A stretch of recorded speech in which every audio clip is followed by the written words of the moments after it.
So అట్లాగే ఈ applicant జనరల్గా ఫుల్ టైం స్టూడెంట్ ఉండాలి. దీనికి కొంతమంది ఏమంటారంటే ఆన్లైన్లోనే సార్ నేను ఇక్కడ చదువుతున్నాను సార్, లేకపోతే ఏదో మన నెక్స్ట్ జన్లో చదువుతున్నాను, లేకపోతే అక్కడెక్కడో ఏదో స్కాలర్లో చదువుతున్నాను, లేకపోతే ఇంకోటి ఏదో చదువుతున్నాను, లేకపోతే ఐఐటి మద్రాసులో బిఎస్ ఆన్లైన్ దగ్గరే చదువుతున్నాను అని రకరకాలుగా చెప్తారు. అవన్నీ ఉపయోగం లేదని చెప్తే చాలా విపరీతంగా ఇబ్బంది పెట్టారు నన్ను.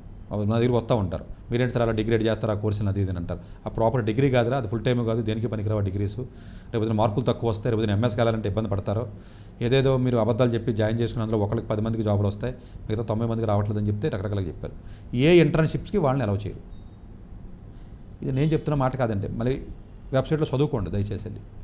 Full time proper degree with class rank ఉండాలండి. అట్లాంటి వాళ్ళు కనీసం ఒక్కడు అలా రాదండి, ఇంటర్న్షిప్స్ ఇవ్వరండి. ఎందుకంటే కాలేజ్ వాళ్ళు చూసుకుంటారు. మామూలుగా మీరు ఏదైనా ఎంసెట్ కాలేజ్లో చదివినా పర్లే, క్లాస్లో మంచి చక్కగా పర్సంటేజ్ ఉందనుకోండి, చక్కగా స్టూడెంట్స్ అనుకోండి, అప్లై చేయండి, మీకు వస్తుంది కూడా. ఎందుకో గూగుల్ ఇంటర్న్షిప్ కూడా క్లియర్గా చెప్పాడు కదా, తీసుకో స్టెప్ ఇంటర్న్షిప్ కానీ, ఇలా ఆన్లైన్ కోర్సులు ఆ కోర్సులు ఈ కోర్సులు తీసుకోమని చెప్పి క్లియర్గా అనౌన్స్ చేశాడు గూగుల్ స్టెప్ ఇంటర్న్షిప్ కూడా. ఎనివే పక్కన పెట్టండి.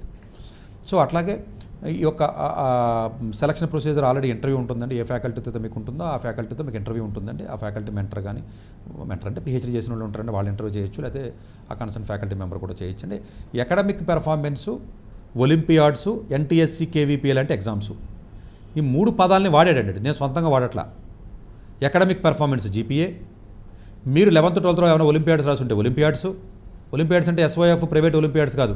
వీళ్ళు వచ్చి మొత్తం ఒలింపియాడ్స్ ఉన్న వాల్యూ పోగొట్టు పడేశారు ప్రైవేట్ వాళ్ళు. తెగ పబ్లిసిటీ చేసి స్కూల్స్కి వెళ్ళి ఆ ఎస్వైఎఫ్ పేపర్లు ఇచ్చి డబ్బులు కట్టించుకుని దీన్నే ఒలింపియాడ్ అని చెప్పి ఐఎంఓ అంటే అదే అని చెప్పేసి ఒక రకమైన బ్యాడ్ ఇంప్రెషన్ చేసి మొత్తం ఇండియా నాశనం చేసింది ఎవరంటే ఆ ఎస్వైఎఫ్ కూడా ఒకడే.